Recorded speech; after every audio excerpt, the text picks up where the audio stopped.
Feliz día a todos, mi nombre es Rosa Dorita de Freitas Vieira y el día de hoy voy a compartir con ustedes unas consideraciones muy interesantes sobre el sistema penal internacional,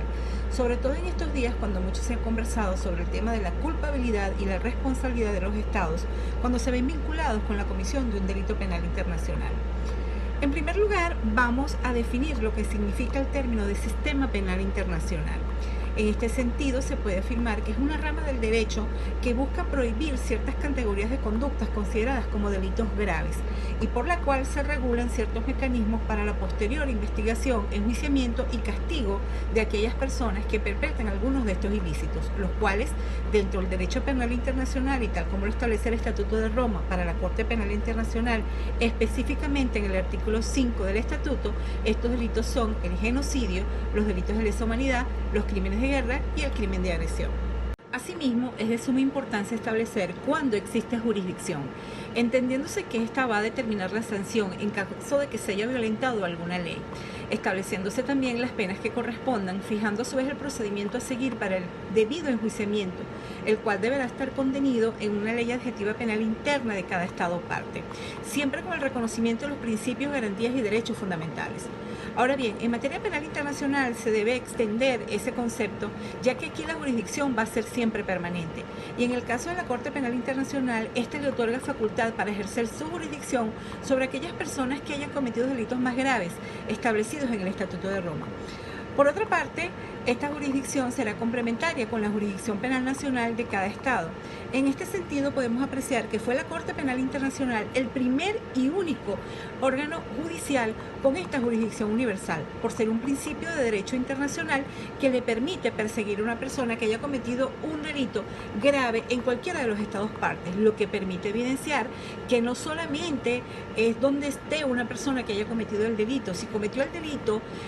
de los previstos en el Estatuto de Roma y pretende esconderse en otro estado distinto donde cometió el delito, pues con esta jurisdicción sabrá que su acción no quedará impune. En este orden de ideas también se aprecia que Venezuela ha suscrito el Estatuto de Roma y por ende también entra entre los estados con obligación de cooperar y dar asistencia jurídica a solicitud de la Corte Penal Internacional, situación que hemos podido apreciar en recientes acontecimientos. Sin embargo, y en materia de extradición, nuestro país suscribió la Convención Interamericana sobre Extradición, emanada de la Organización de Estados Americanos, donde se plantea todo lo relativo a esta figura. Y esta ha sido respetada por Venezuela y ha sido a su vez desarrollada a través de diferentes sentencias del Tribunal Supremo de Justicia. Entre ellas les voy a mencionar el día de hoy la número 122 de fecha 3 de mayo del 2018, donde la Sala Penal ratificó la aplicabilidad de convenios internacionales multilaterales en materia de extradición, donde en su decisión la Sala Penal declara procedente la solicitud de extradición activa del ciudadano requerido por la República de Colombia para someterlo a un proceso penal, aun cuando se observa que entre Venezuela y Colombia no existe tratado bilateral de extradición. Sin embargo, entre las repúblicas de Ecuador, Bolivia, Perú, Colombia y Venezuela fue suscrito un acuerdo sobre extradición que fue firmado en Caracas el 18 de julio de 1911 y fue ratificado por el Poder Ejecutivo Nacional el 19 de diciembre de 1914. Entonces, como ese tratado aún está en vigente, la Sala ratifica el criterio por el que considera aplicar el convenio internacional multilateral firmado por las repúblicas de Ecuador, Bolivia, Perú, Colombia y Venezuela en solicitudes de extradición. Siguiendo con este tema, es importante destacar que, por otro lado, no se debe dejar por fuera las organizaciones internacionales que participan dentro del sistema penal internacional, las cuales desde el punto de vista del derecho penal internacional surgen por medio de tratados internacionales entre los estados, los cuales tienen personalidad jurídica, lo cual les va a permitir el cumplimiento de los fines para los cuales fueron creados. Es decir, estos organismos internacionales sirven de apoyo al sistema penal internacional y obviamente su participación es fundamental. En este sentido podemos mencionar como ejemplos de estos organismos a las Naciones Unidas, al Interpol y a la OEA. Cuando nos referimos a las Naciones Unidas, se aprecia que dentro de esta institución, sus funciones está la lucha contra el crimen y por ello en la actualidad esta oficina cuenta con un departamento dedicado al estudio y análisis del crimen y las drogas, la cual ayuda con su aporte a las autoridades nacionales encargadas de la cooperación internacional y la agilización de los mecanismos para luchar contra la delincuencia transnacional. De igual manera, la Interpol se dedica a facilitar la cooperación a nivel policíaco de manera internacional. De igual manera, da acceso a los estados de la información que ellos reúnen y manejan, por ejemplo, lo referido a las bases de datos sobre células terroristas, los antecedentes penales, las huellas, las muestras de ADN, imágenes y aquellas listas que puedan tener de objetos que han sido hurtados o robados, como obras de arte y vehículos, pero siempre que sean a nivel internacional. Asimismo, la Interpol es la encargada de difundir las famosas alertas, las cuales se describen o se clasifican en colores.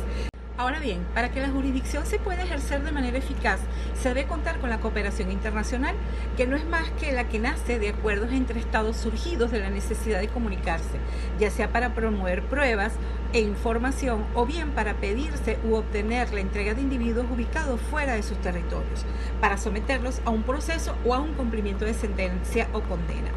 Dentro de algunas de las actuaciones que se pudieran realizar mediante una cooperación mutua entre estados están la notificación de sentencias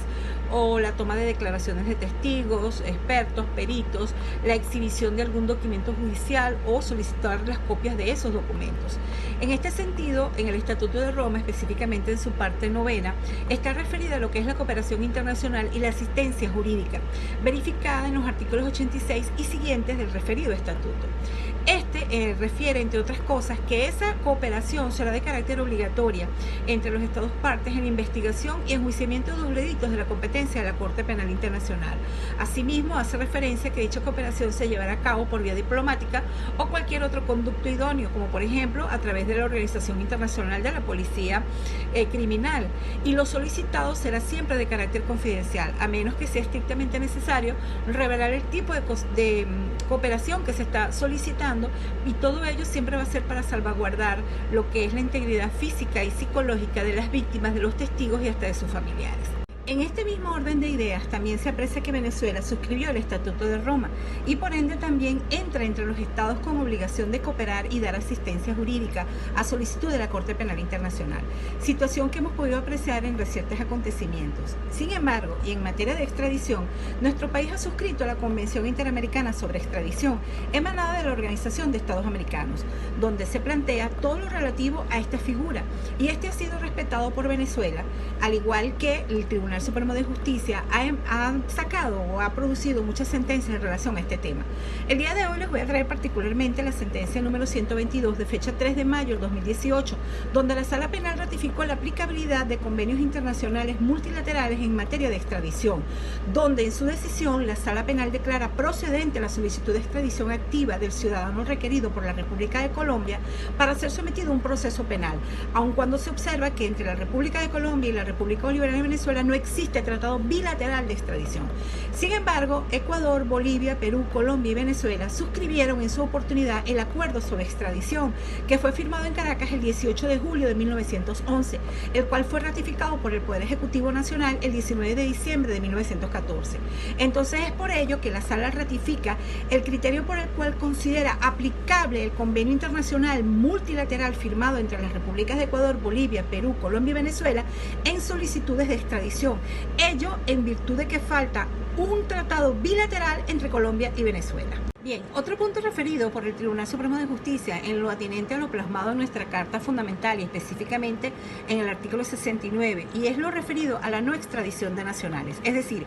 Venezuela no extradita a venezolanos, y así se ha dejado plasmado en reiteradas sentencias de la Sala Penal, pero el día de hoy les voy a traer la número 185 de fecha 29 de junio del 2018, mediante la cual Venezuela, en este caso la Sala Penal del Tribunal Supremo de Justicia, ratifica el principio constitucional de no extradición de los nacionales. En esta decisión se declara improcedente la solicitud de extradición y Venezuela asume con la República de México el fiel compromiso de continuar con el conocimiento y juzgamiento de los hechos objetos de la solicitud de extradición y la presunta participación de los mismos de una ciudadana venezolana que está siendo requerida por México.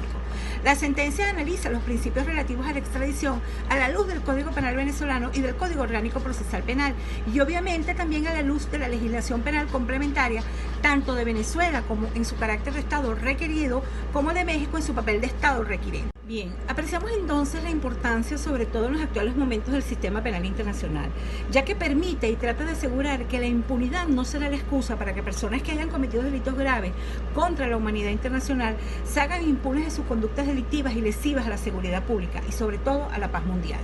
Sin embargo, se puede observar cómo algunos estados no terminan de apreciar la trascendencia de este sistema y prefieren mantener un orden unilateral que no les lleva a ningún lado, ya que es importante destacar que la mejor lucha contra la criminalidad es la unión multilateral que permita que esa lucha sea frontal y con un fin común.